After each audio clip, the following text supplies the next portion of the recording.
Жас бала балиғатқа толмай қайтыс болса, сол балаға арнап ас беріле ме?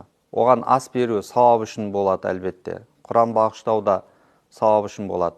Ал енді ол баланың амал дәптері ашылмағандықтан, ол астың сауабы, бағышталған Құранның сауабы балаға бармайды. Бәлкім бағыштаған адамға немесе әке-шешесіне барады. Сондықтан дінімізде жас балаға жоралғы жасалынбайды. Бар болғаны баланы жуындырып, кебіндеп, жаназа оқып, жерлейді. Басқа амалдар, Құран бағыштау, ас беру деген нәрсе бала үшін жасалынбайды екен.